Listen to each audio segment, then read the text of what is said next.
Hello and welcome to the SuperShow podcast. I am your host, Chris, and I have a very special guest, someone who's never been on the show before, if you can believe it. It's just Jamie. Whoa, thank you for having me, Yeah. and thank you, Chris, for giving me a hard... You went proper sensual there for a second, like, your voice got sexy. Ooh, I'm practicing my ASMR because I got to make money somehow, Jamie. You know? Have we ever whispered on this podcast before? Have we ever done, like, a proper ASMR section? I feel like whenever we've mentioned ASMR, Jonesy usually kind of leans into his mic and gives it a bit of a sensual caress. Yeah, because he does that thing that makes my ears go tingly and then the hairs on the back of my neck stand up and I wonder if I'm gay. And then you come in your pants. Yeah, I get it. I mean, yeah, that's the usual, that's the domino effect that Jonesy causes in my pants. Hey, we should call up Domino's and be like, hey, got a great idea for a new campaign called the Domino's Effect. Oh my God. Come in your pants. It's just a series of advertisements where people call up Domino's or go online or use the app because we're forward thinking like that. They order the pizza of their choice and they get so excited in anticipation of the pizza's arrival, they just come. I mean, it sounds like a fucking can winner to me, right? Do you know what? Like, also... Golden Lions, fucking we're there. Yeah, exactly. We're talking historic stuff. And it's also just reminded me that Domino's, at least in the UK, at some point started offering burger sauce that would be drizzled on top of the pizza. I always thought it looked a little bit suspect. Now I know what they were going for. A little bit cummy. Yeah, apologies to anyone that listens to this podcast while eating, but I don't think there are that many people. I hope there aren't, at least. But I also like to feel that like our audience are such refined palates that it's gone, like, it's looped back to Neanderthal kind of style. And it doesn't fucking matter, you know? Yeah. Eat shit, fuck, all at the same time. Like, who cares? I had a similar experience like that earlier today where I was watching, let's say, stream highlights because, like many a working man, I don't have time to spend 8 hours a day on Twitch to find out everything that's going on. So some people will just watch their highlights after the fact. Some poor editor on minimum wage cuts it down to 10, 15 minutes. It's perfect for a mealtime. And I realized that the streamer in question spent like 15 minutes just purely talking about shit. Like feces shit. And I was eating at the time. And it occurred to me like 10, 15 minutes in, like, why aren't I bothered by this? Like, why am I just riding this out? I don't have an answer. Because you're part of ATG and we're part of ATG and you are part of SuperShow. And we've become so desensitized to anything like that. But hey, Jamie, you know what? We're not going to keep on falling into this trap, okay? We're a gaming podcast, damn it. And we will talk about games. Because, hey, guess what? Some weird fucking Japanese JRPG series, a sequel's been announced, which we're going to talk about later. But that's not the juicy bit about it, Jamie. It's what it means. It's all about context, baby. Oh, all right? That's an exciting prospect. I guess I'm going to have to keep listening to find out more. Yes, exactly. Please keep listening past all the waffle and shit talk and and asking for money. Yeah, exactly. I feel like last week we maybe it's not even last week. Maybe it's just a couple of weeks on the fucking go where we've been a bit rogue, and maybe we need to like rein it in a bit. What do you think?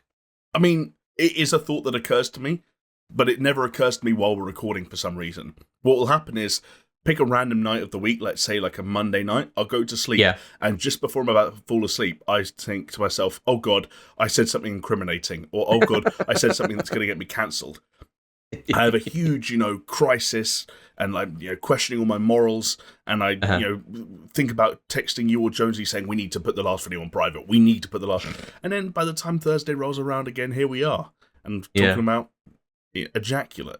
It's just it's the way the world works. It is the way the world works. Like, we shouldn't deny our caveman tendencies.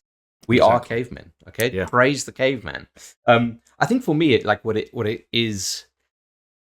And I discovered this when we were recording the tabletop the like D&D adventure, right? The summoner quest that we did, where I was kind of like I set you guys down before we started recording. I was like, right, let's listen. This is a branded deal, okay? We're doing this for like a publisher.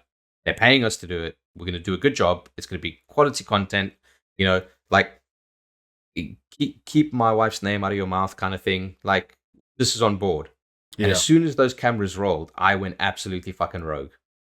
Yes, I remember it well. And I feel like that's what happens to me now. Like, I will have the best intentions. I might not vocalize it, but I'll be like, you know what, this week, it's fucking going to be no dick talk, no ejaculate talk. Okay, well. Straight into the gaming. Wham bam. Thank you, ma'am. Not in a sexual context, in a gaming context. Well, but each and every single week, I prove myself to be a clown, a fool of my own making. We could still more or less make good on that promise now. Like, we can't be more than like, we're less than 10 minutes into this thing. We can turn the ship around. Right? Like, if we work together, we can pull through kind of thing? We can. If you build it, they will come. But here's the question. Is the foundation that we've built the Super Show on based on crusty shits and explosive cum shots? I don't know. I don't think so. I'd like to think there's more substance, there's more meat on the bone. I might be wrong, but I don't know. I think there's a little bit more to us than that. But hey, you know, that's the risk you take when you go in that direction. You know, you pigeonhole yourself sometimes. Yeah. Well, hey, let's try, okay? Let's get back into the swing of things. Let's try it out. I've got a fucking 7/8 full can of Monster that's going to drive me through video game discussions for the next 2 hours, baby. Nice, I like it. I just have Aqua, so cheers to you, Jamie. Hey, you know what they say about water? They say you need it to live.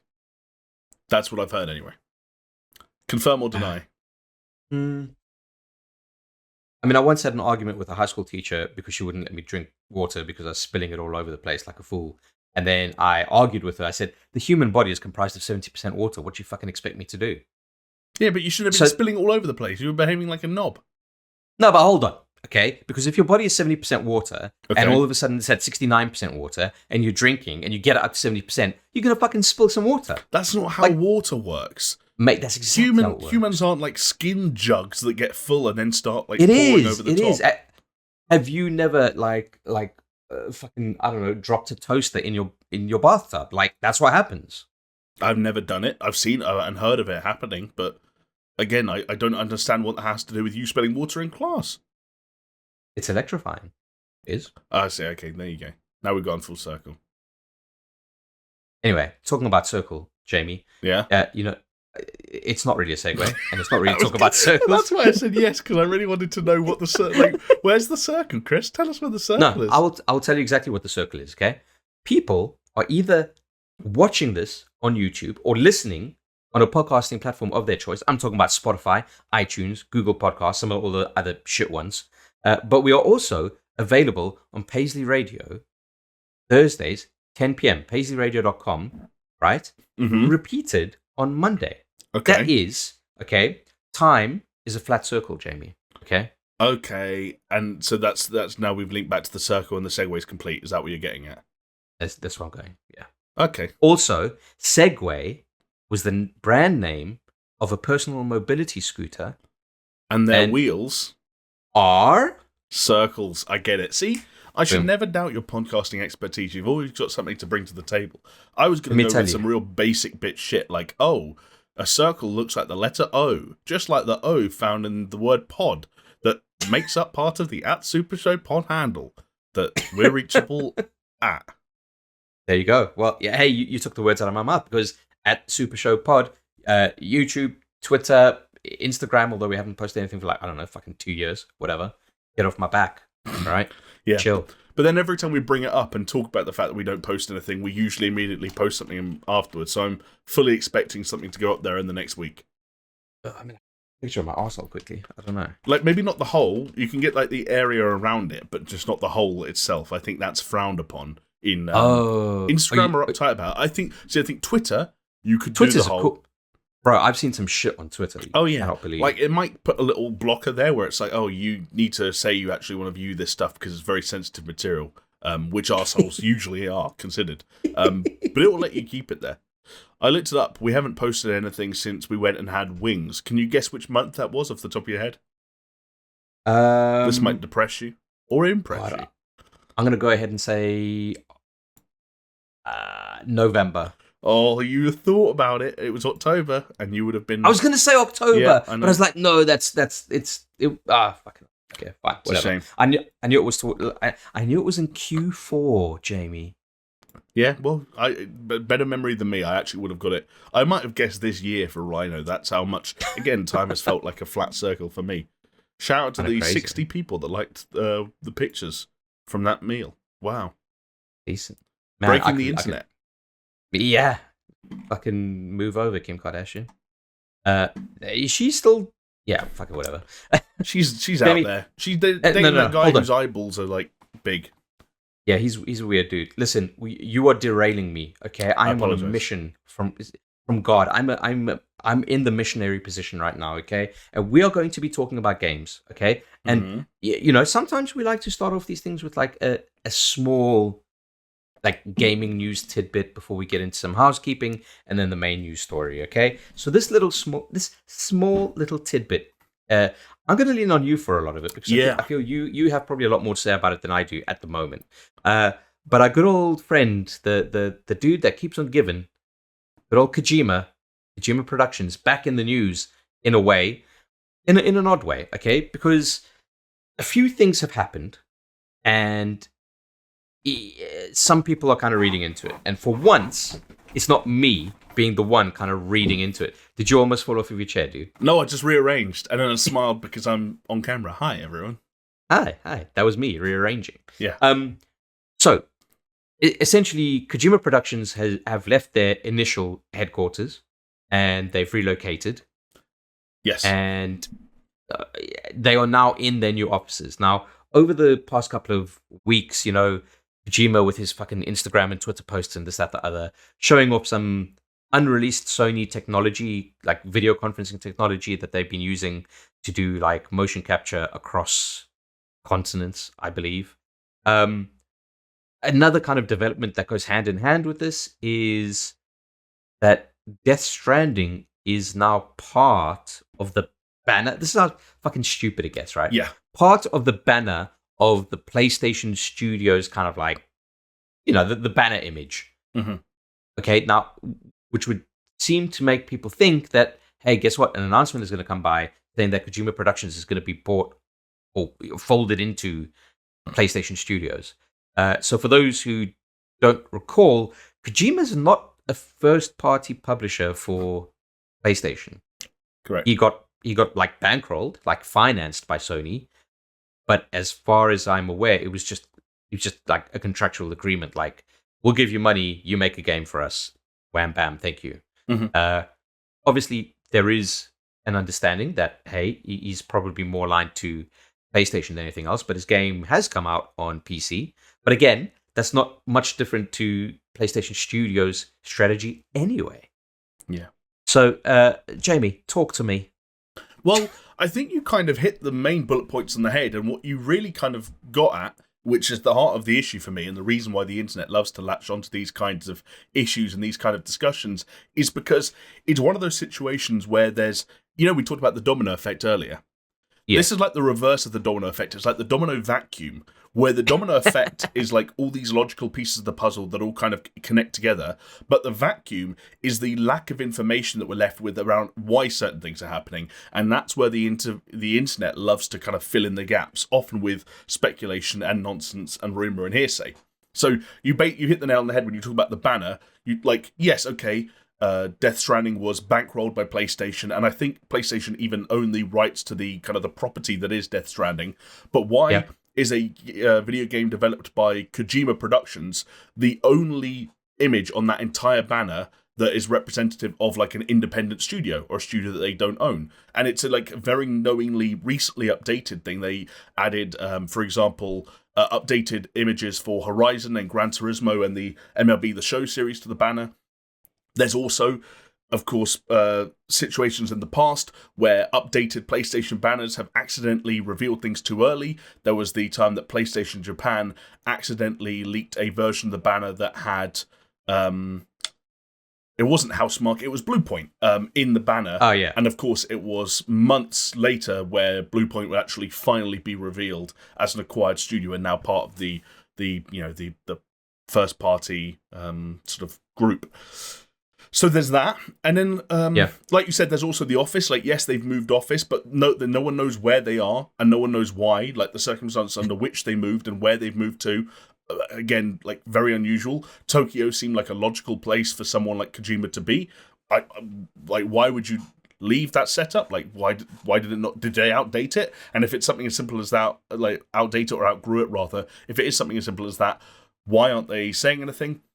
And the landlords just didn't want to renew the contract. That's the fucked up thing, is it could always be that simple, and it usually is. What's the expression? Like Occam's razor. Yeah, Occam's razor. Like if you Occam's razored every single bullet point here, like everything would just disappear overnight. But that's just not how video game speculation works. And then you get other little things there, like we still know that Sony are very publicly on the warpath when it comes to acquisitions. Jim Ryan is always out there saying about how they're looking to acquire new studios. They will make more acquisitions this calendar year. That's just a fact. It's not like a prediction. You don't have to be an insider to make a statement like that. It's going to happen. There were, of course, rumors a couple of weeks ago that, if you believe people like Greg Miller and Jeff Grubb, a PlayStation acquisition, a major one at that, was imminent at one point, like 2 or 3 weeks ago. And, of course, that never materialized. And then there's also questions about, hey, I remember this time last year, we were doing a podcast where we talked about Kojima and maybe Phil Spencer, bunking up and a cheeky collaboration between Xbox and Kojima. Is that still happening, or could that even still happen if PlayStation were acquiring Kojima Productions? These kind of questions are the things that gets mouths yapping, that gets lips wapping. Wagging. You really want to call whap? Tails wagging, lips smacking? Lip smacking? Lip smacking.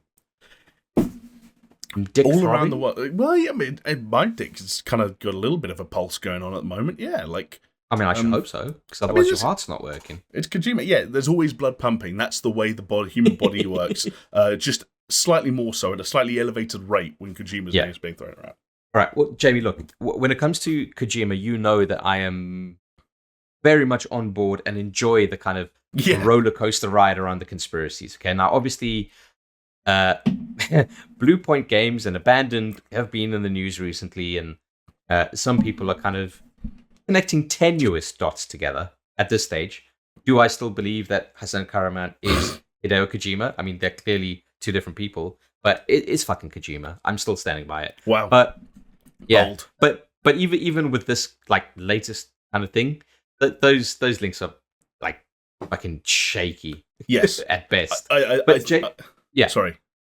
Well, I was going to say, Jamie, like with all of this news and kind of like, why is this such a big story for people? Like, surely the news that PlayStation are going to acquire Kojima Productions is like, yeah, and obviously this was going to happen. So, I mean, there should be a bit of that, but I agree with you. There's not.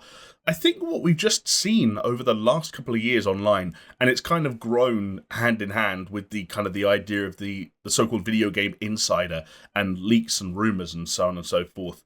Like, people are just hungry for information in a way that they seemingly never have been before, or maybe have been before but found other ways to satiate themselves. And I think like characters like Kojima and, like we said, the kind of the vacuum that is left when certain questions aren't answered just give themselves perfectly, lend themselves perfectly to the kind of speculation that usually half of these bits of bullshit stem from. One Reddit thread gets created, one news aggregator picks up the Reddit thread and decides to transcribe it because it's technically, even though it's not news, they can just said, oh, so-and-so said this, and that's technically a fact. And then and then the next person reporting is that, oh, VentureBeat said this. Exactly, and then VentureBeat, and then they're like, oh, Yamatsu said this, and all that shit. Yeah, I get it. Dude, one thing I will say, though, with all of these gaming news journalists with their leaks and their fucking updates and everything, can I tell you, people need to stop fucking listening to them. Well, it's fun, sure. But remember that, like, fucking 95% of the industry were like, Switch Pro this month. See, it's happening.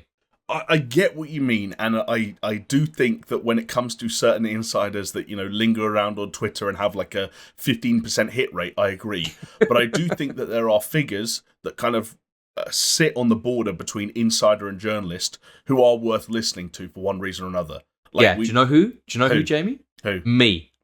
Me. Because you know what?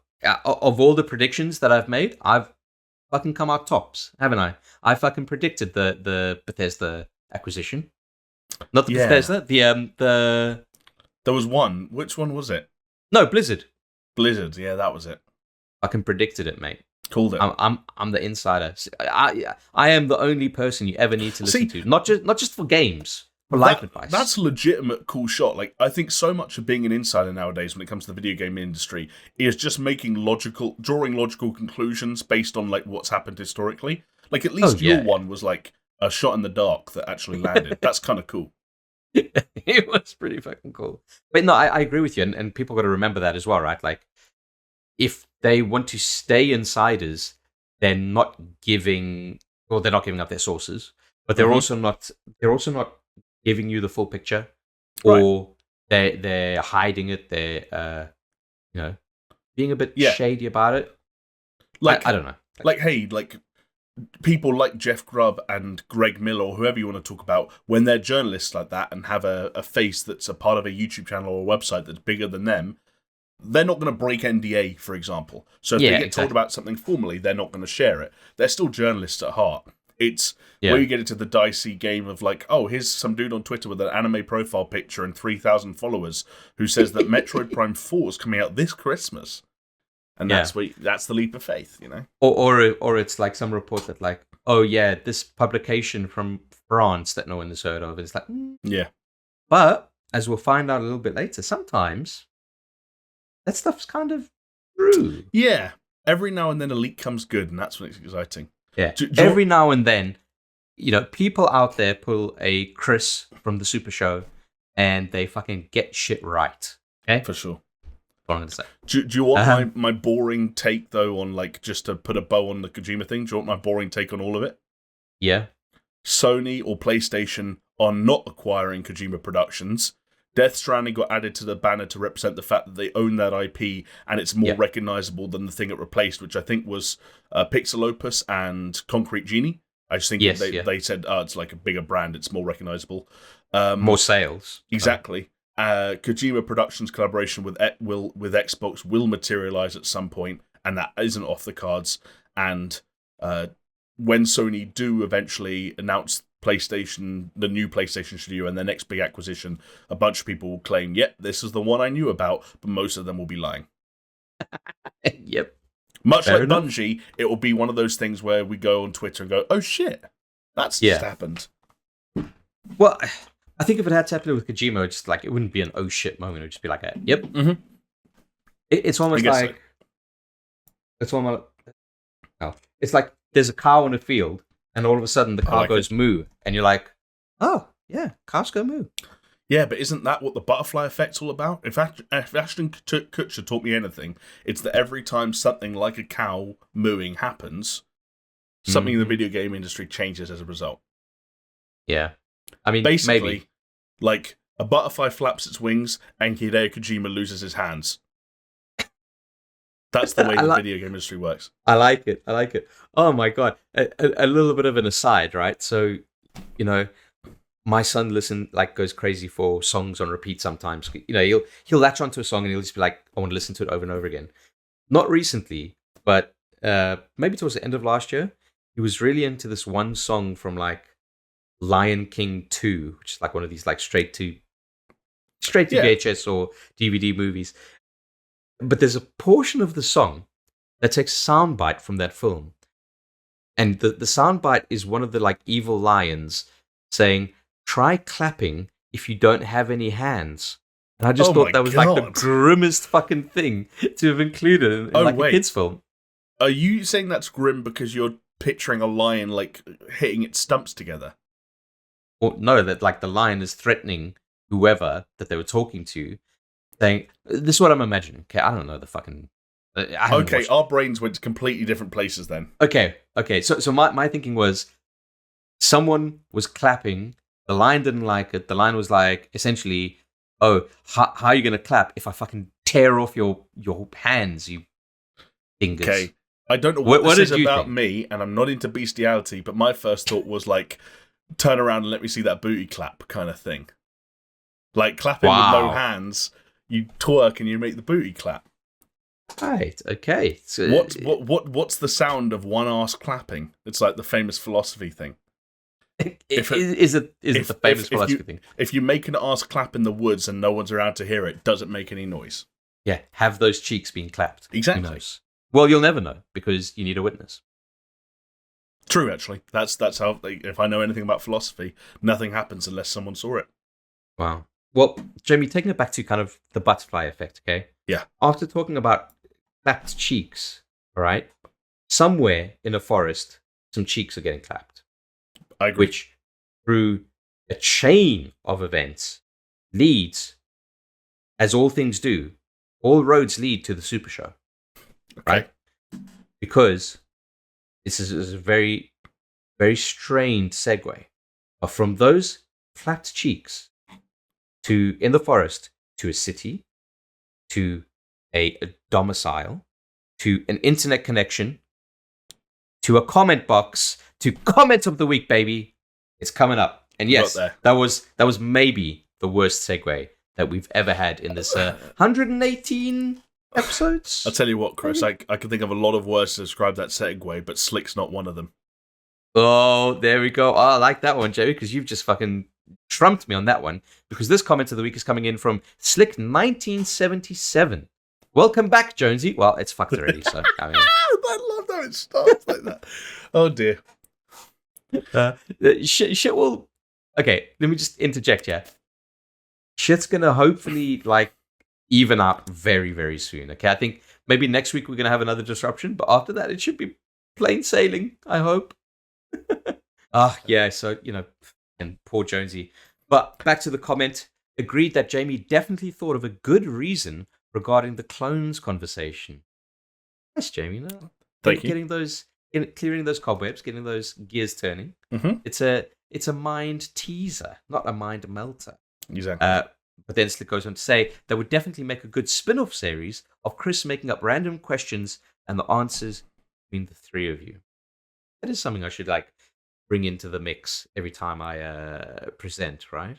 Yeah, I mean, I was going to say that there's an element of that to just about every conversation we have, because someone usually throws out some weird question or hypothetical, but maybe this just means not even applied to gaming. Just the whole wide world. I mean, I obviously had that previous one prepared, but off the top of my head... Oh, God. Would you rather have...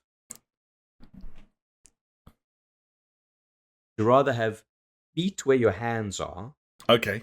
Or hands where your ears are? Feet where your hands are, okay. And I still have feet on my feet? Yes. Or hands where my ears are? Yeah. I'd have feet where my hands are. Like this.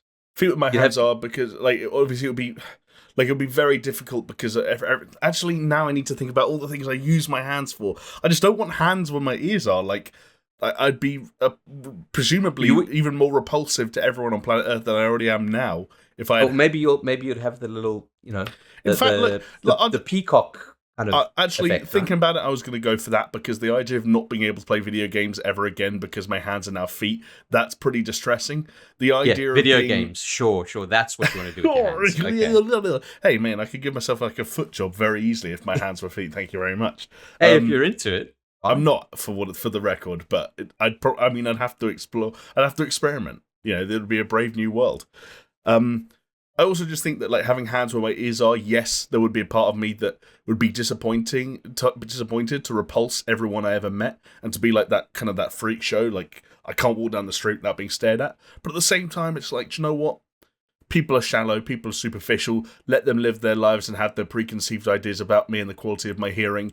I'm just going to be the kind of guy that can feed myself by like grabbing food like this and just put it straight in my mouth like that. Oh, I like it. Smart. I've got a confession to make because I think I was going to say hands where your feet are and feet where your hands are and hands where your feet are. But I guess hands where your feet are, like, no problem. Yeah, you'd be like a monkey. You could like actually grip things with your feet. It'd be amazing. It'd actually be pretty fucking cool. Yeah. But anyway, back to the comment, because it does go on.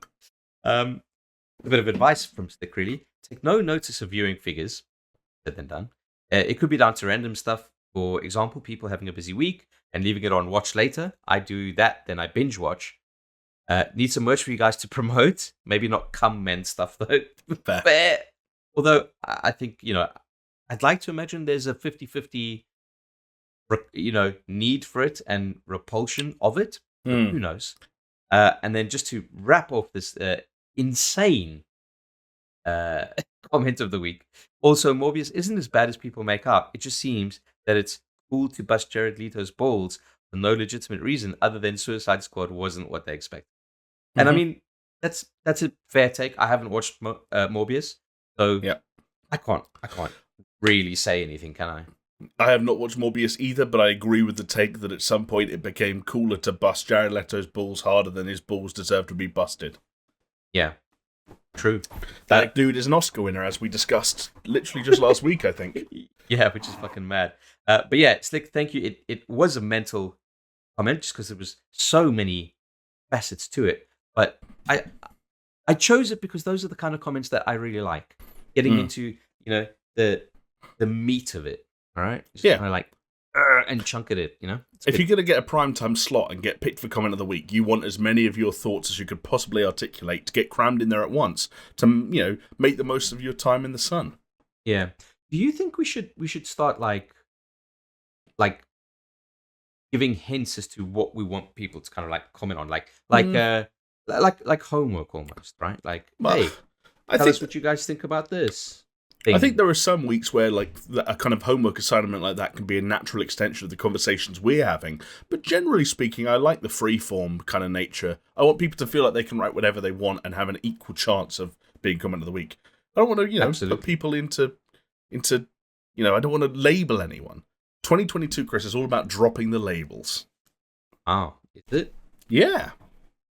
Big time. Because we're all just humans at the end of the day. I thought we were dancers. That's the question. Yeah. Anyway, I'll tell you what, I do have some homework for certain people. If you are someone who comments, that's cool. Leave whatever comment you want. We will consider all and every comments of the week. But I would like the people who've never commented before to pipe up for a bit, even if it's just to say hi. Even if it's just to say hi. No, because I was curious, right? Because on Twitter, we've got almost like a guardian angel in a way, Jamie. Right? And that is Mindful Pig. Shout out to Mindful Pig. Such a fucking cool dude. Every time on Twitter, whenever any kind of like streamer or YouTuber puts out a request like, hey, what content creators do you guys listen to or watch or follow or what podcasts, etc., he is always, without fail, like recommends us and he gives us a shout out, and I want to give him a shout out back. Thank you, Mindful Pig. But it got me thinking. Okay, these content creators, let's call them, they ask for these shout outs. Mindful Pig says SuperShow, and I wonder if any of them ever come through. No, I wonder. That was literally what I was thinking while you were saying that. Is that for as much as I appreciate the diligent work of people like Mindful Pig, like I just look at tweets like that as self-promotion at this stage. Like you just know it will get engagement. Like that's what it's all about.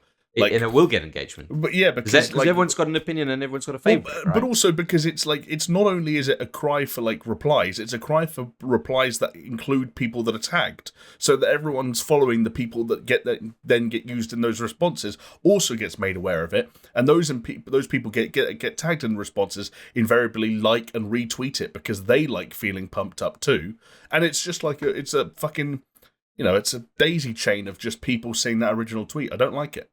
It's social engineering. Don't worry that you don't like it, because it's all going to end as soon as Elon Musk buys Twitter. Okay? I should hope so. He's got to bring about some big changes. Yeah. He's put in the offer. He's got the bucks. What I would love to see is him not waste money spending, I don't know, what was it, 41 billion on Twitter, and just send a bit of money our way. Even as little as $2. Elon Musk could get access to our Discord server, James. Can you believe it? I can, yeah. Well, because, we came up with the pricing. Those tiers have been pretty solid for a while now. Like, They've been and I am, of course, using that as a segue to mention our Patreon, patreon.com/ patreon.com/SuperShow. I think I said .com there. Yeah, it kind of sounded like it. I'm a foreigner. At least you didn't call it the Pooper Show. Patreon.com/PooperShow. No, patreon.com/SuperShow. Okay? Sign up, support us if you can, if you have a few dollars to spare. As I said, as little as $2 get you access to our Discord server, but we also have Patreon exclusive content up there. Go check it out. And hey, some of the tiers mean that I get to call out your name, which I shall do so now. I'm talking about Aaron Cameron, Athletic Gravy, Bill Caesar, Brimstone, Cole K, Helium Joker, I Snort Rock Salt. Don't want to know what his nasal cavities look like. Jesper Camdal Nielsen, Leo Merger, Mindful Pig, shout out, Mr. Anthropic, Nathan Pierce, Neil, #Daniel, Pastors Guild, Scary Omen, Starfall Kid, The Boldest Beauty, The Gorgeous Gelding, Yummy Eunuch, the one and only Mark Clancy.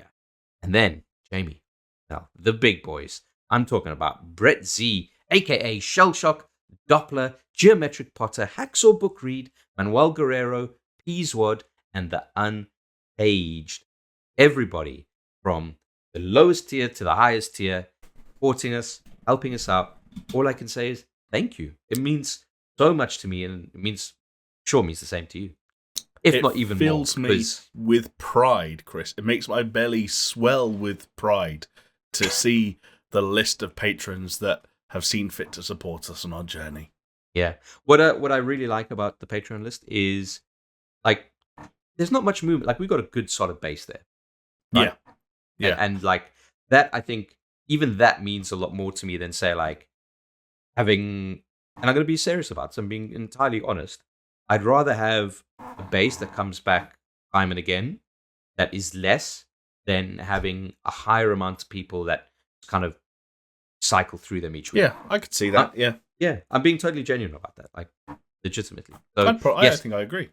Yeah. So thank you, one and all. You keep the lights going, the cameras rolling, the Discord working, although it did crash on us just now. Crazy. Fucking hell.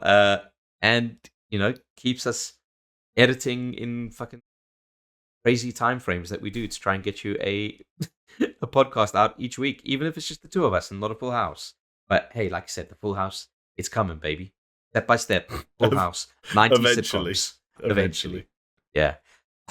Anyway, Jamie, you know what? Yeah. I want to know, because I could just tell just by looking at your face, Jamie.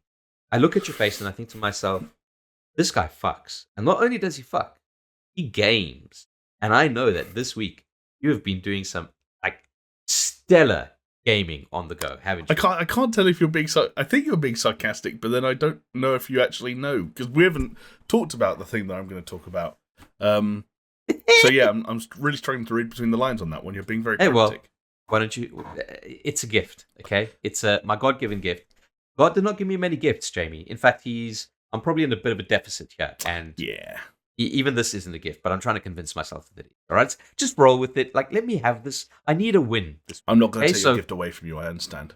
Thank you. All right, go on. Tell me, what have you been playing? What have you been doing? Look, I mean, in terms of playing, in terms of the day-to-day gaming, it's a lot of the same shit. I'm kind of not quite stuck in a rut, but I do feel I need to break through a couple of the titles I've had on the go recently to kind of make room in my life. Backlog. You've got to clear that backlog. Exactly. You know what I'm like. Well, Elden Ring is one of the things I would like to play, and the summer would be a smart time to play it. That's all I'm going to say. I'm not going to make any promises. Okay. The only thing that I did that's of any real note this past week is I mentioned last week that I went to an event for WrestleMania, which was kind of WWE 2K22 tie-in. That was all very cool. And then a friend of ours, who is also friendly with people who at 2K, subsequently invited us to go and visit them at a gaming convention / festival of sorts that was taking place in London about a week ago, called WASD. Which it was funny talking to some of our non-gamer friends about that, and they were going what the fuck? What even is that? What's that stand for? What does it mean? Yeah, what does it mean? The numbers, Mason. Yeah, and how trying to answer questions like that while seeming like well read but not a fucking nerd. Because really, you don't have to. You don't have to. Impossible, man. Impossible. Well, yeah, exactly. But that was pretty cool. Obviously, 2K themselves, obviously very grateful for the opportunity that they gave us to head on down and to take a look around at their stuff. A lot of it was quite familiar because it was just recent releases, so Tiny Tina's Wonderlands, WWE 2K22, and NBA 2K22. But we got a chance to check out some other, smaller independent publishers and developers that were there. And the one thing I particularly wanted to shout out was Devolver Digital had quite a few things that they brought down. Got to play some of the new Shadow Warrior for the first time. That was a lot of fun. Nice. First impression seems incredibly Doom-inspired, and not particularly similar or reminiscent of Shadow Warrior 2, or 1 for that matter. So for better or for worse, I guess it depends what you wanted from that series. But the one thing that I played that isn't actually out yet that I thought people might want to hear about in some capacity is Trek To Yomi, which nice. When you said Devolver Digital, I was hoping you were gonna be into this because I'm curious. That was like one of the because a lot of the other stuff they brought. It was weird. Like they went to a hip hop and happening event, and it was like Inscription was there and Loop Hero was there, and I was like, I get it, but I don't need to. I didn't come out to Tobacco Dock to sit and play Loop Hero for. Yeah. What's the USP of WASD? Yeah, exactly. That also rhymes. So spitting bars out here. God-given skills, Jamie. Yeah. Take them where I get them. Trek To Yomi then, I guess by the sounds of things, will probably all be... Does it come out next month? I don't even know. It's not that far off. And I think it's going to be on Game Pass anyway, so I'm not going to say too much or anything that's going to break extraordinary new ground. I just felt that it was a bit of a mismatch when it came to the quality and the intrigue surrounding the presentation and some of the story hooks and some of the the very visual and aesthetic elements that immediately stand out when you see that game and what it actually felt like to play. A lot of the sort of generally speaking, like the traversal elements, because it kind of blends 2D and 3D in weird ways where oftentimes it will just be straight side-scrolling presentation. Other times it will almost be like a forward and backwards movement, and other times it takes completely different camera angles and always very cinematic. But the camera will move where it needs to be to get the best presentation out of each scene and screen, I guess, subsequently. But it was the combat itself that just didn't really flow.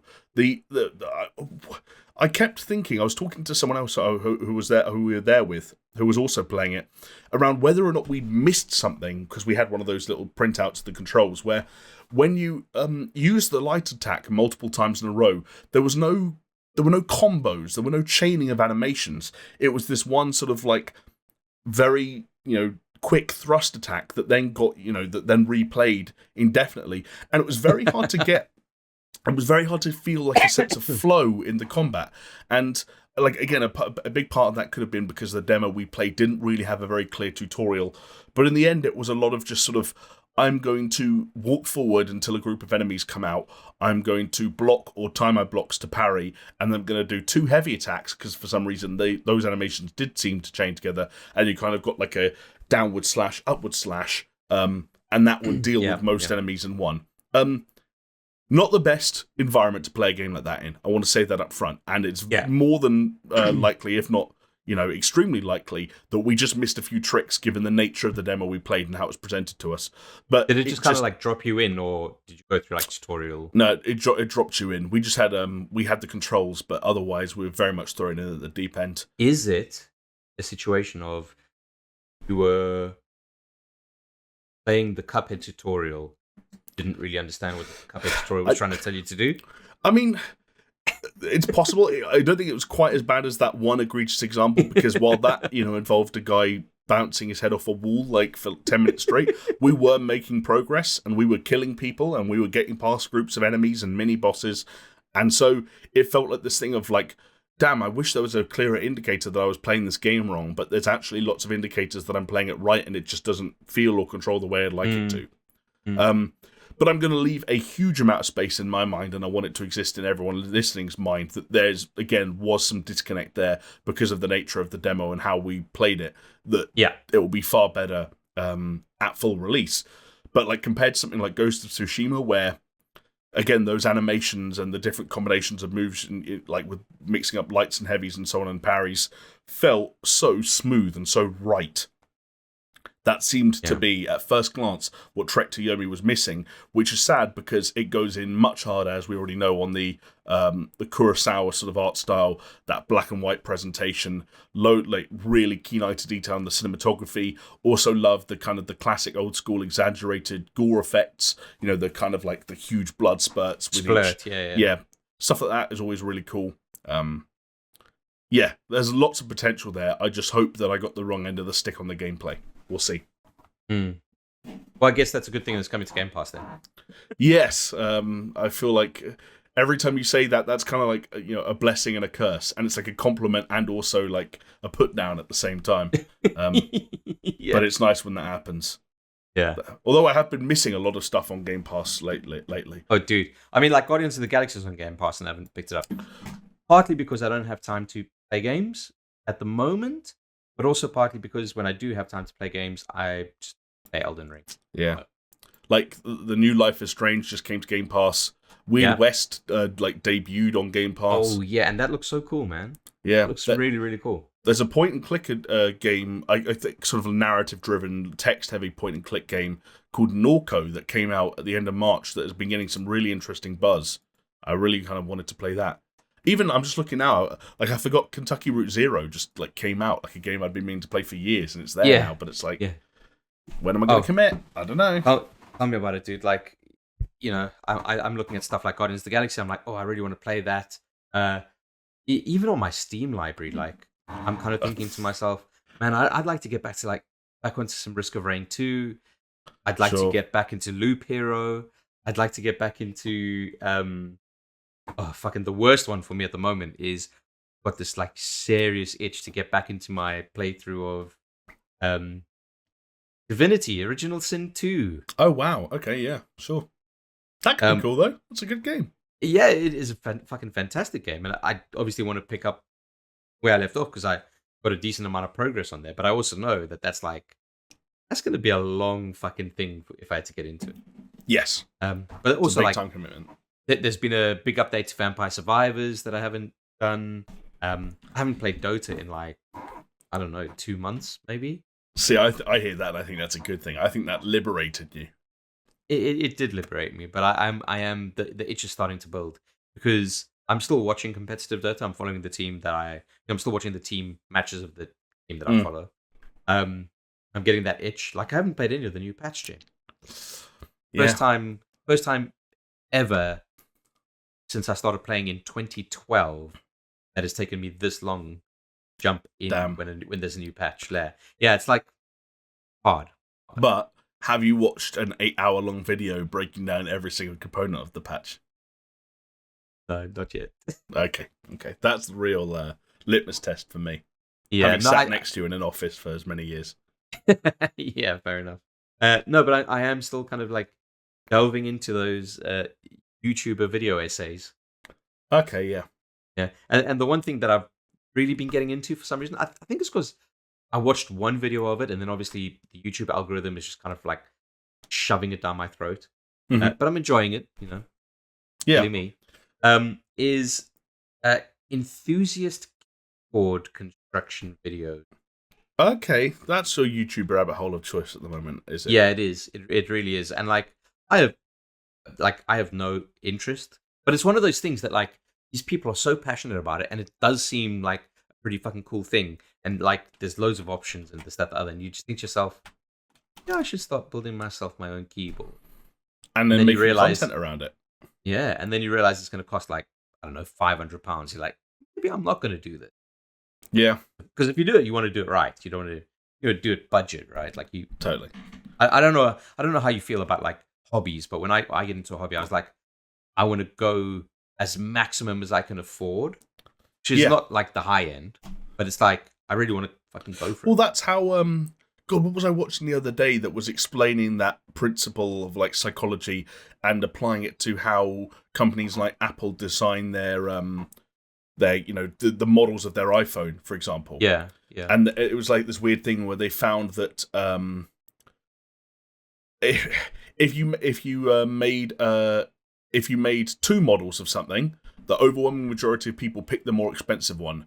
If you make 3 models of something, the majority of people now pick the middle one because they feel like they're still getting the thing that's better than the worst, but they don't feel like they need the best. But a bigger proportion buy the top tier than the lower tier. So there's now this weird thing of like creating. It basically it's all. Oh, that's what it was. It was about the pricing of the new iPads and the fact that the latest iPad is now functionally identical to the iPad Pro with some really small changes. Yes, but yeah. It's this weird price thing where by the time you've made the new iPad the same as the iPad Pro, by like adding the memory and so on and so forth that it needs to match it, it's only $50 cheaper than the iPad Pro, so you just jump up. And it's about making these sort of connections between price points so that people are always like pushed to go as premium as they can afford, because that's what we're inclined to do anyway.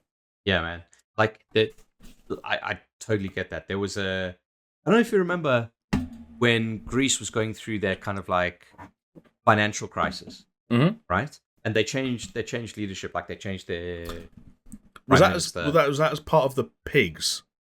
Yes. Yeah. So was that Portugal, Ireland, Greece, and Spain? So it seems Greece is doing a bit better now, from what I can understand. But at the time, they got a new finance minister. Do you remember this? No. I think his surname was like Varoufakis. It's a good surname. Strong. Yes, strong surname. He had some radical ideas. One of them was like shouting at Germany, saying, "Hey, give us war reparations for World War II." Okay, I mean, you don't ask, you don't get, right? Yeah, I think that's exactly what they did. They were like, "Yeah, well, we'll ask. Buy us some time." But what was interesting about him is he came into like a more of a spotlight, like a global spotlight. But so he's like a radical fringe economist. Let's call him that, okay? But before he was hired by the Greek government, he worked for Valve and Steam. Oh, on like psychological pricing and shit like that, right? Kind of like crazy, that. That shit's fascinating to me. Like, especially when you talk about like companies like Apple or Steam, Valve, whatever, Epic, even like they've got like teams of people do psychological pricing, figure out how they can squeeze money from you. You think you're getting a deal on the Steam sales, but are you really spending $50? You're not playing any of them. So, like the sale thing is like that's one of the more well-worn things, not just for Steam, but I think just in general, like that people who the better the discount you think you're getting, the more you're likely to spend compared to what you would have spent originally. Yeah, like you end up spending more on discounted goods than you would have spent otherwise. Yeah, like exactly. Yeah. Except for shout out to Epic Games for still fucking releasing free stuff and true. I mean, free is free. Doesn't matter. Yeah, free. But free. like the thing you were talking about and the extreme level of intelligence that the people who occupy these positions have is why I often kind of think to myself when I'm looking at these marketplaces or making these purchasing decisions, like I've lost. No matter how smart I try and be, like they've figured me out. There are companies out there that know me and my habits and what I'm going to do in the future better than I do. And part of living in the 21st century peacefully is just accepting defeat and knowing like, hey, they're going to get the better of you, whether you like it. Like you can try and beat the system. It might work. You might save some money, but by and large, they know what they're doing. Like they're smarter than you. Yeah, big time. Anyway, yeah, look, I mean, I don't. Other than that, I don't have much of a catch-up game. I do have one thing, but it's not gaming related. Because I think I only managed to play like one night of Elden Ring, and that's been it for like gaming. Mm-hmm. Not good at all. I mean, I haven't even streamed in. It's like life. A week and a half. That's life. But no, I've started watching Peacemaker. Hell yeah! The spin-off series from Suicide Squad, James Gunn's The Suicide Squad, and I think I've only got like episodes left, maybe. And I really like it, man. Like it is like dumb. It's like dumb fuck humor. That's the only way I can put it. And it goes some weird places, but it's so enjoyable, man. Like the characters, the dialogue, just the shit that happens. It's fucking great. It's really, really fucking good, and I cannot recommend it enough. Honestly, it's good to because you hear about series like that getting greenlit off the back of movies like the Suicide Squad, which I think we both agreed at the time, right? We both very much enjoyed that. Yeah. But you just kind of think like, okay, are they just trying to piggyback off, the success of that property and the fact that, that their audience already has a reason to stick around and remain subscribed for this? Yes. But at the same time, if they can get, like with the case of Peacemaker, obviously John Cena has to stick around, but then James Gunn sticks around and has total creative control over it. Yeah, and like he's written all the episodes and he's directed like half of them. Right. And I think that's what gives you faith that actually, while of course it is a smart move for HBO Max in terms of subscriber retention, like it's also cool that these things are being made for the sake of like giving these creators a platform to just do fun shit. People like James Gunn. Yeah, and like, wouldn't say I'm like a big James Gunn fan. Like, obviously, I like the first Guardians of the Galaxy as an example. Thought the second one was okay. I liked the Suicide Squad very much, and the best thing is that stuff I liked about the Suicide Squad did mostly revolve around Peacemaker anyway. Yes, I mean he's a great character. Oh, the best scene in the whole fucking movie was between him and Idris Elba. Like, it's fucking golden. Yeah, but good scene. Yeah, it's a good media, and what I really like about it is because Peacemaker is such a weird character, isn't he? That like even DC themselves would be like, yeah, do whatever the fuck you want with him. Yeah, and like as I was watching this, I was like, oh, okay, like DC were cool with this. It's no, legitimately, you're like, oh wow, okay, but there's one bit where like first episode where he's like Peacemaker's like, I don't know, she's not really a prostitute, but one chick that he picks up in the bar, and he's taking her from behind, and then he's just shouting freedom, like it's such like puerile humor, but it's so great. But yeah, like to say, oh yeah, it's got a DC stamp on it, but ballsy. I think that's what DC are doing well in like the post DCEU environment, is they're just saying like, fuck it, we tried our best to kind of wrangle all these characters together and make something out of it. It didn't work. Let's string these out into their own projects and their own properties, and let interesting people do interesting things with them.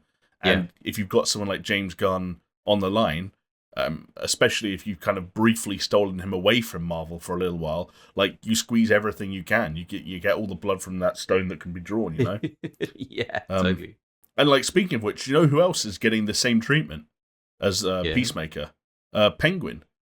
Colin Farrell's Penguin getting a spin-off series as well. So clearly a formula that they're experimenting with, which again makes sense.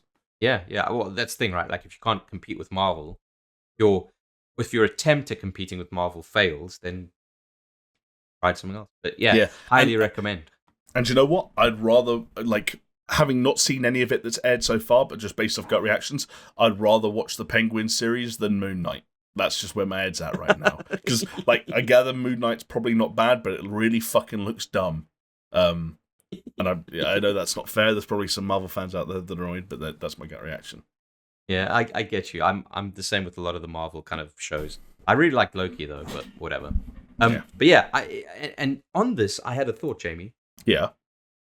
I mean, obviously we do the catch up, and people like the catch up because we cover games occasionally. But what do you think about like sometimes we don't have a catch up and we just have like a recommends section? Yeah, I think that makes sense. Because that kind of broadens it out. Like you could recommend like a fucking monster flavor, a TV show like Peacemaker. Recommend like masturbation technique, like The Stranger. Whatever fills your boots.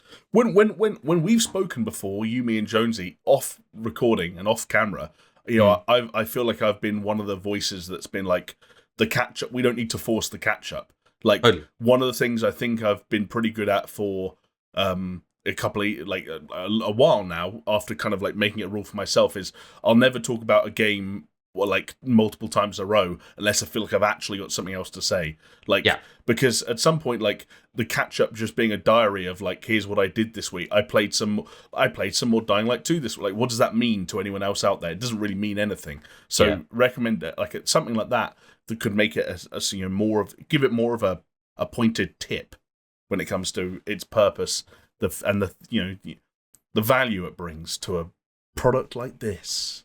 And that's why we are the best podcast that people have never listened to. Wow, I like that. We can make that work. We can put that on a t-shirt, I'm sure.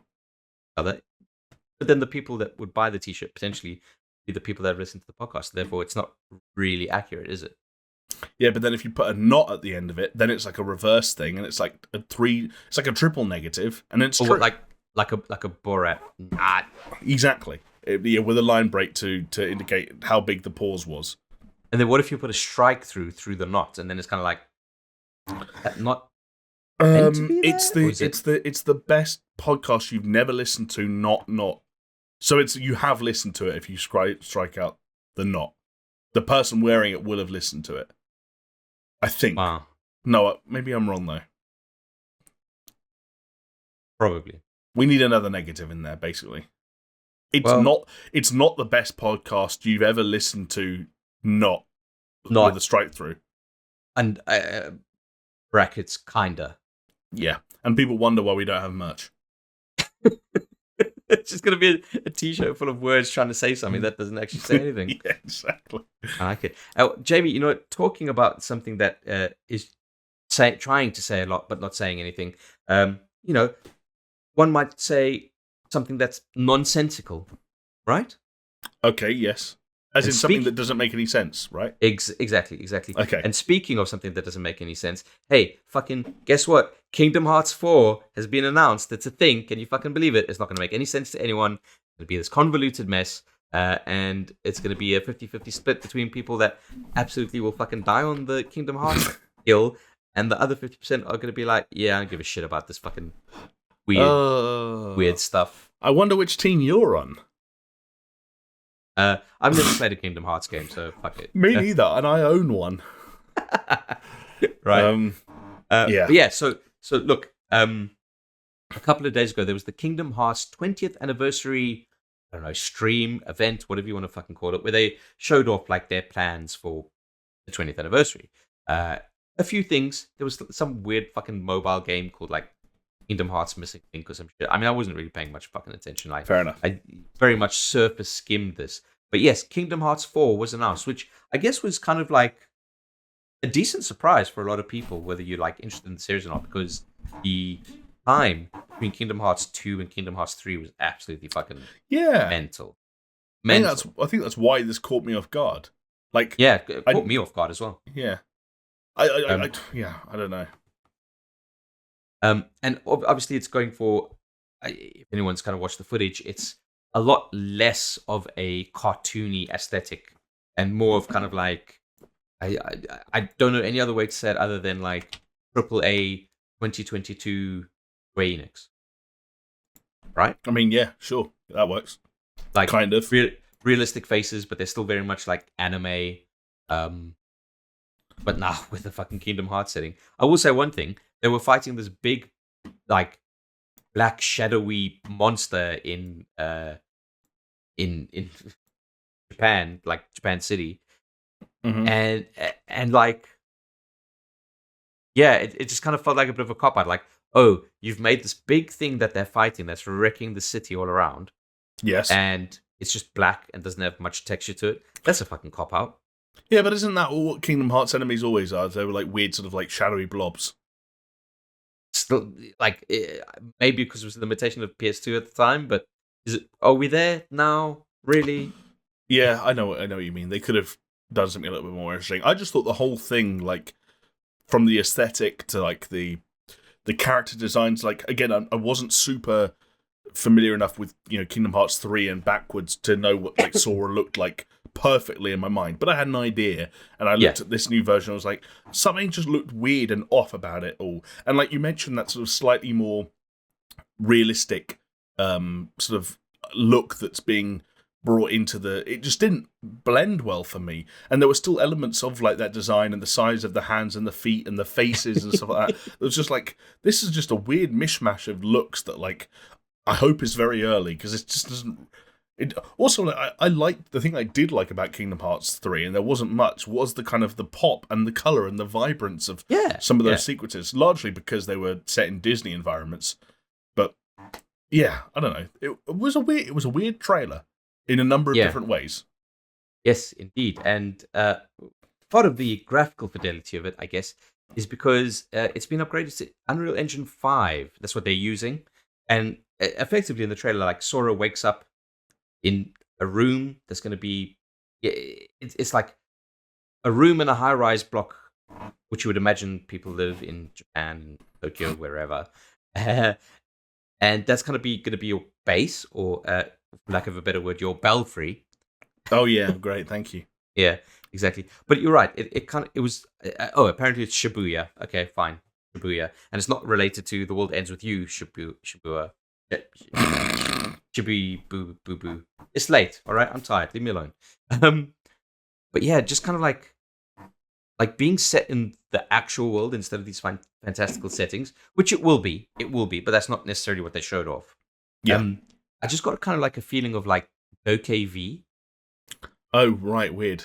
But whereas I think OKV was intriguing and seemed to gel between this kind of like ultra realistic world with weird, stupid, fucking looking characters running around in a way that this didn't kind of feel like it worked. Yeah, DokeV had like a shine or almost like a polish to it that it had that pop that you were talking about. Yeah, whereas like this one seemed like maybe like weirdly desaturated. Yeah, there is a slightly flat feeling to a lot of what was going on in this early look at Kingdom Hearts 4, which again they might lose in the coming months, years, fuck only knows. But for the time being, it just is a bit odd, and it just didn't help the trailer pop or stand out in any meaningful way. Yeah, exactly. So, I would love to know from people what they thought of the Kingdom Hearts thing. Especially if you're a fan of Kingdom Hearts, what you thought. Like, I haven't really been like following the lack of a better word, discourse around it. I don't think people who play the games even follow the discourse that much anymore, because it's everything, whether you're talking about the games themselves or the discourse around them, everything just seemed convoluted. And the one thing that confuses me about all of this is that, like, it's not that I didn't think a Kingdom Hearts 4 could exist, but I thought the whole point was, like, we kind of got there. Like, we'd got to the point where most people accepted that the story was ridiculous, it made no sense, you had to pay attention to so many bizarre different minutiae just to get a basic hold of, or a grip on what was going on. And, like, they're opening that door again?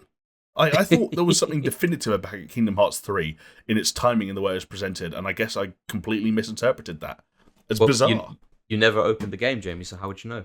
Well, it's true. My copy is still sealed. If anyone wants to buy it from me, I will charge you a reasonable price of $49.99 Great British pounds. Get in touch. Full price, yeah. But Jamie, that's a take it or leave it kind of thing for me, and seemingly for you as well. But there is a layer to this, a subtext, Jamie, which is right up our fucking alley, okay? Because Kingdom Hearts 4 did appear on a leaked list of games, upcoming games, that was data mined from Nvidia's GeForce Now streaming service. Remember, we covered this on the podcast, like whenever it dropped, like last year, I believe. Yes, I remember it well. And at the time, interestingly enough, Nvidia didn't deny the leak. In fact, quite the opposite. They said, no, this is real. Mm-hmm. But it's all just placeholders and speculation and not indicative of any actual releases. Correct, yeah. Since then, I mean, fucking surprise, surprise, so many things have been kind of confirmed and released even. So let's kind of take it back. Okay, so last September was when the massive list of potential PC games, worth noting PC games because it's for Nvidia's GeForce Now kind of streaming service. So not talking about any console stuff. A Ukrainian developer was able to mess around with the back end of, something. You take my meaning. Oh, I see. Yep, yeah. I'm with you. and accidentally accessed a list of games that weren't officially supported by GeForce, as well as a bunch that didn't even exist. And this kind of, caused a bit of a quote-unquote head-scratch moment. And of course, Nvidia responded saying they kind of didn't deny it, but then they didn't not deny it. I don't know. Anyway, and then on this list, of course, there was God of War, which was at the time PlayStation exclusive, and everyone was kind of like, "Oh, what? God of War's going to come to PC?" And sure enough, Sony confirmed that the 2018 PS4 exclusive would arrive on PC in early 2022, which it did, to decent acclaim. Then in February, the leak got its biggest boost yet because Square Enix revealed a Chrono Cross remaster titled The Radical Dreamers Edition, which, by the way, as an aside, apparently runs a lot worse than it ran on the PS2. Oh, great. Love that. Or PS1, whatever it fucking was. So go figure what they were doing. That's like peak Square Enix. It's fucking remaster something and it fucking works worse. Square Peak, Nix. Okay. Yeah, understandable. 10% that never happened.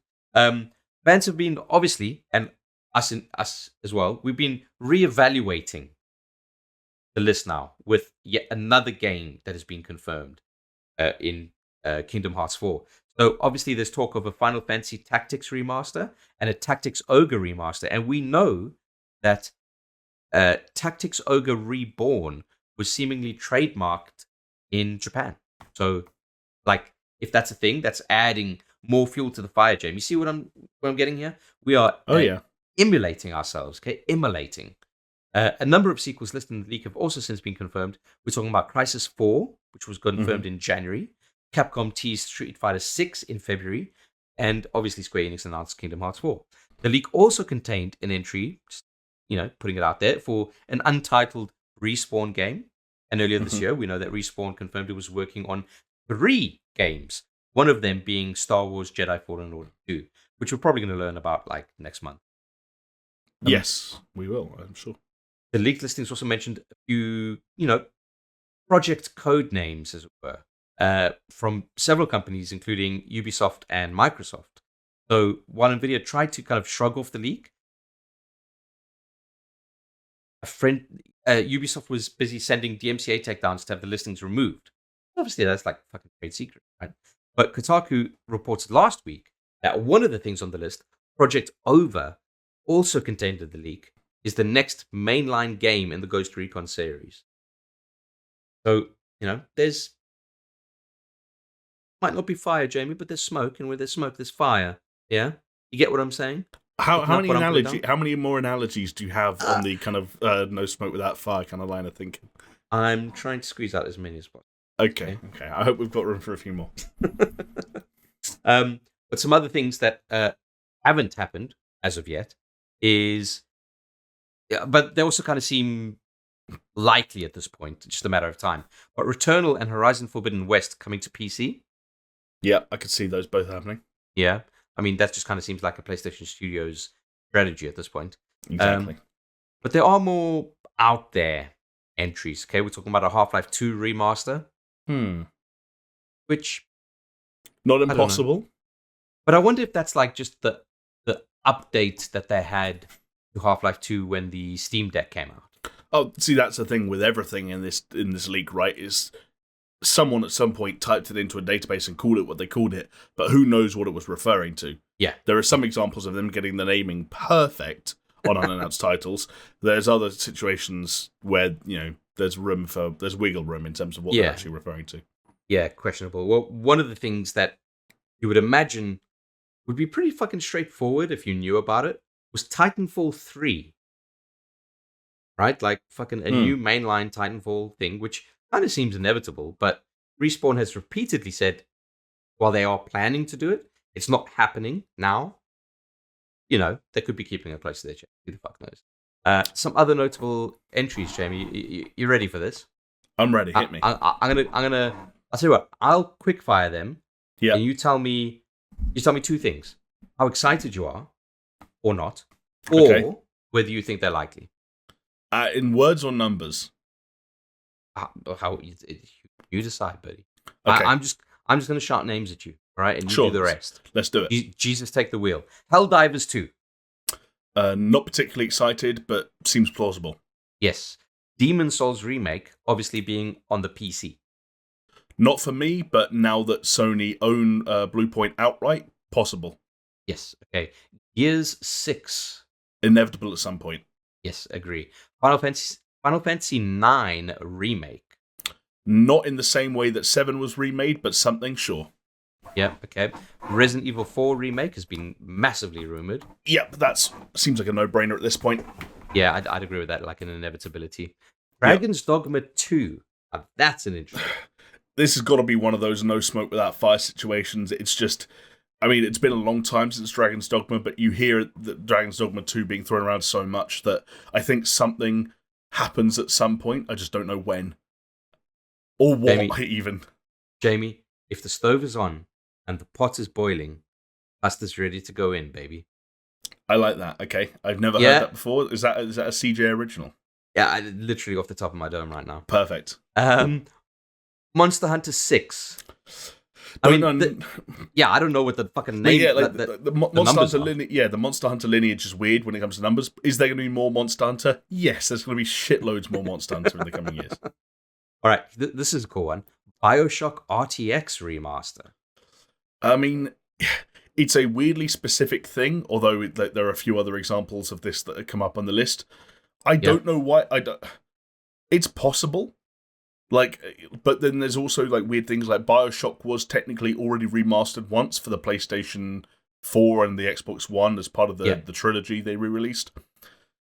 Is there another version that gets remastered again with ray tracing support that maybe comes out, alongside a new BioShock? Potentially. You can't count it out. It just feels a bit odd. Yeah, I would say though, if any title could look fucking amazing with an RTX remaster, like BioShock fits the bill. I mean, that game is like Puddle Reflections of the game. Yeah, exactly. Then, of course, speaking of BioShock, we've got BioShock, interestingly, 2022. Yeah. Obviously, at this point, the year almost certainly seems wrong, but more BioShock? Yes, that sounds like something that's going to happen. I mean, we know that they are working on a new BioShock, right? Yeah, almost certainly. Or confirmed rumor. Confirmed rumor. Continuing on the RTX remaster tradition that you were talking about, Mirror's Edge RTX remaster. Again, a game that, shiny buildings reflect things. But then there's also a really kind of matte element to Mirror's Edge that actually isn't that shiny, if you know what I mean. This one seems odd, especially because I think personally that EA's relationship with Mirror's Edge is really strained right now because people begged them for years to go back to it. They did, and no one bought it. Arguably because it wasn't that great. Shout out Mirror's Edge Catalyst, but still, this seems like a suspect one to me. But it's not impossible. Not impossible. Yeah. So maybe it's one like a let's see how Dead Space works out kind of situation. Yeah. Then we've got Tekken 8, which again I believe is you talk about Tekken, you talk about Soul Calibur. These are inevitabilities. Yeah. I don't. Sorry. Yeah. I was just saying that could purely be speculation. They look at when Tekken 7 came out, they're like, you know what, it's probably about time for this. Right. To say that this won't happen, you're looking at the odds at which they just arbitrarily decide to stop making Tekken games after Tekken 7, and the odds of that seem like zero. So essentially, this will happen. Yeah. Almost inevitably. An interesting one from my perspective is XCOM 3. Yeah, I could see them going back to the well on that. Obviously, Firaxis are working on that Marvel game at the moment, right? Which seems like it's going to take up most of their time. But why would you not go back to the well on XCOM? Critically acclaimed. Seems like it's been a successful franchise revival for them across the first two entries. Kind of a bit of a no-brainer. Yeah. Injustice 3? Yeah, I think that will happen at some point. Again, that.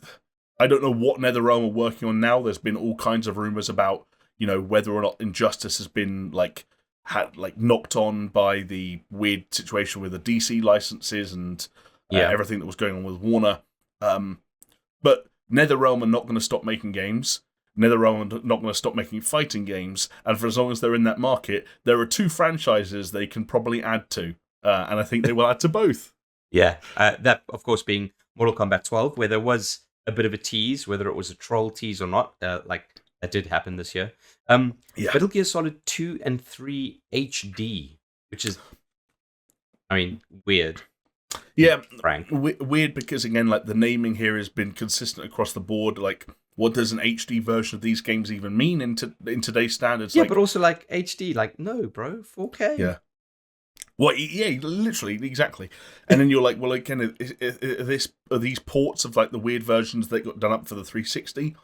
But then there was also the rumors that Konami were getting someone to actually ground up remake Metal Gear Solid 3 in the style of those famous pachinko machine cutscenes. Yeah. So, like, who knows what's going on here?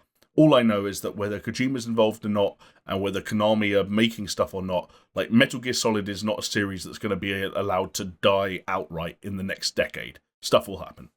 Yeah, I think so.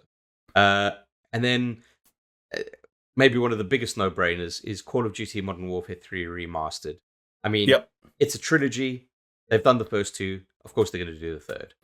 Yep, I think the first two, I have to imagine they made money relative to how much they cost to remaster. I'd be very surprised if they didn't put a bow on that trilogy at some point. Yeah, it just needs to make sense, right? Yeah. I mean, that's all I've kind of like cherry picked from the list there. But yeah, just seeming like, I don't know, man. Like it's worth our listenership and our viewership to just kind of go to that list and just start looking at it, because fucking that shit's you know, as Thanos says, inevitable. Yeah, because I remember when we first looked at it, like, one of the examples that stood out to me back in September when we talked about it on the podcast was that the remastered GTA trilogy were there, and I don't think they'd formally been announced yet. It was just still a thing that Kotaku had covered it, being like, yeah, this is going to happen. And so I remember thinking at the time, like, okay, there's something here. I think the real question when it comes to deciphering that leak is finding out the ratio of real stuff, like sensible guesses, and absolute bullshit.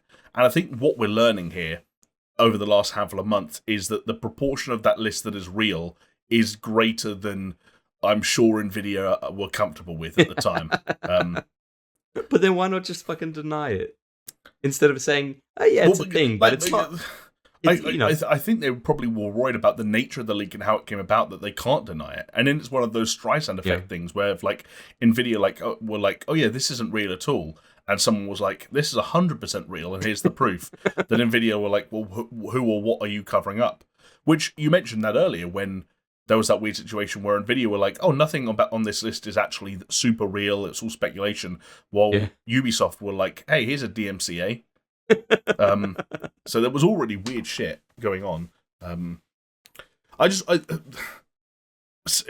can call me spoiled, especially when we're looking at things like Dragon's Dogma 2, Final Fantasy, Resident Evil 4 remake, XCOM 3. I wish there was something a little bit more juicy on here. I wish there was something that was, like, jaw-droppingly exciting, as opposed to things that we look at and go like, yeah, okay, like, maybe. But that's life. That's crafts.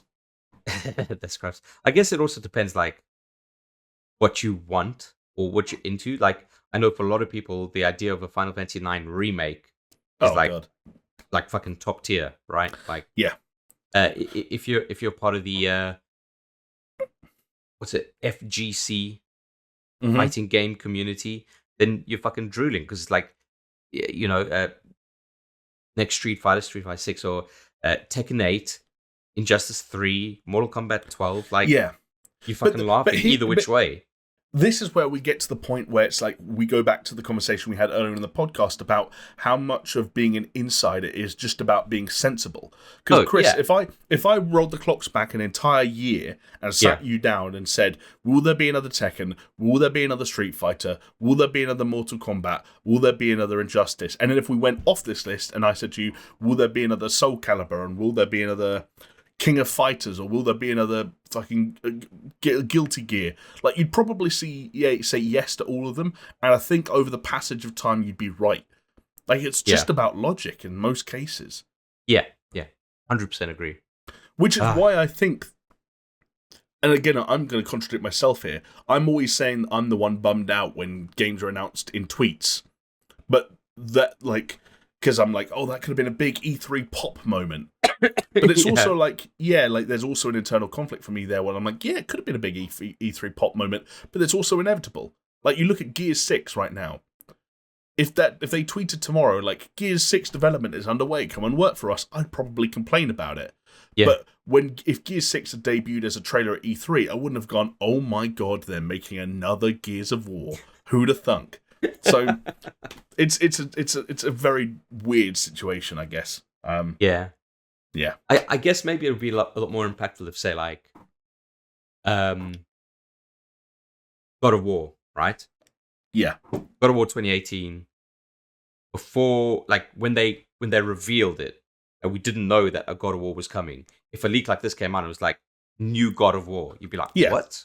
Fucking hell, like, I still remember when the Walmart Canada leak happened ahead of E3, Jesus. And it said the words Rage 2, and I was like, what the fuck? Rage 2?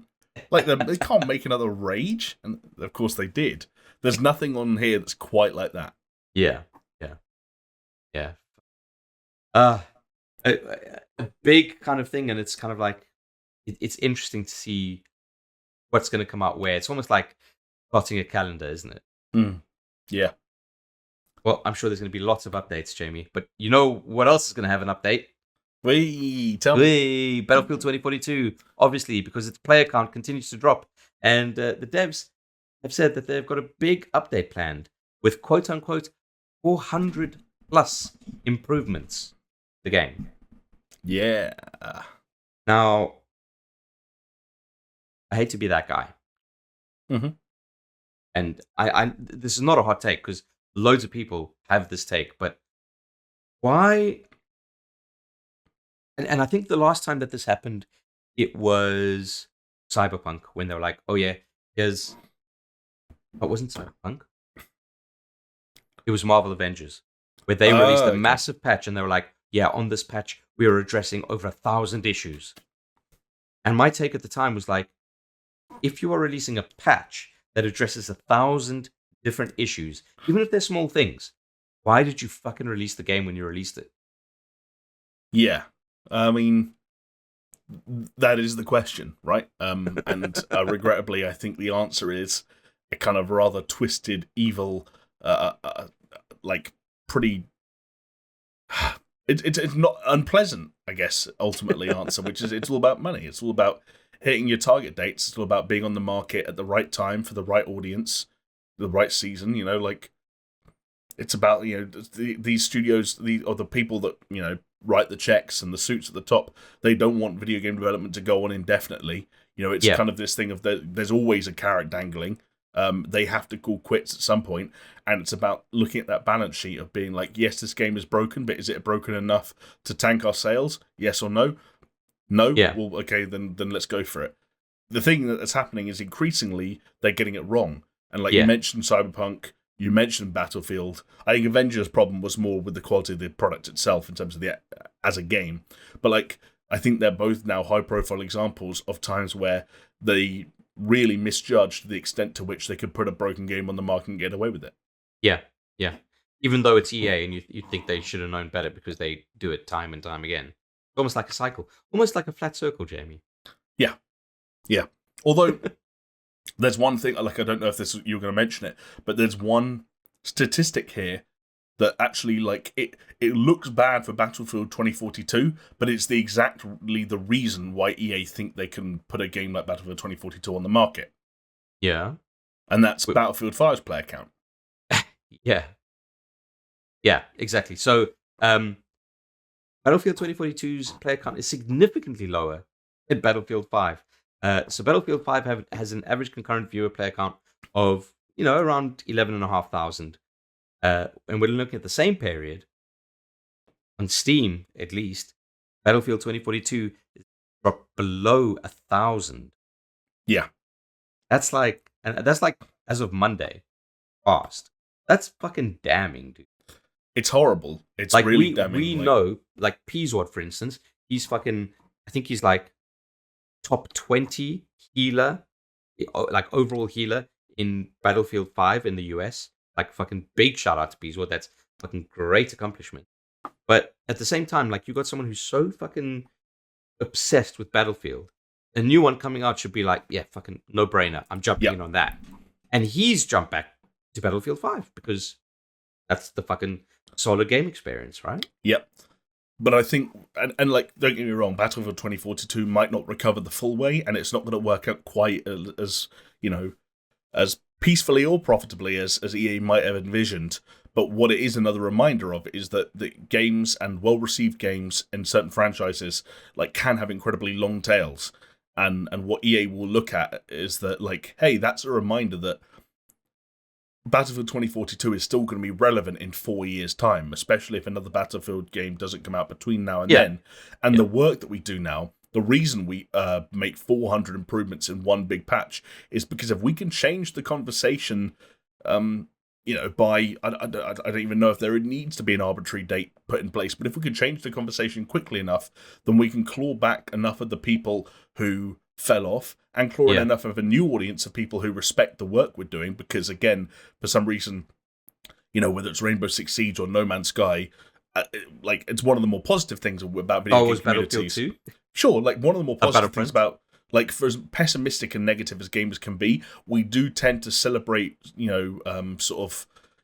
Phoenix stories over, say, like, over the initial disappointments. People are far happier talking about No Man's Sky's new update than they are talking about how much it under-delivered. Why? Because that was 6 years ago and it feels like a lifetime ago and whatever. Whether we like it or not, Battlefield 2042 will get to that point, and that's what EA will be focused on, and that's what updates like this are about. Yeah. But just imagine the difference if they just released Battlefield 2042 as a release candidate with these 400 improvements. Yeah. And then when does it come out? They look at the schedule. It's like, well, we're not releasing a Battlefield game in the summer. Then it's coming out in the fall, and it's like, well, that's a whole year of game sales that we didn't make. Yeah. And that's why they pull the trigger when they pull the trigger. It's all money, right? But below 1,000 though.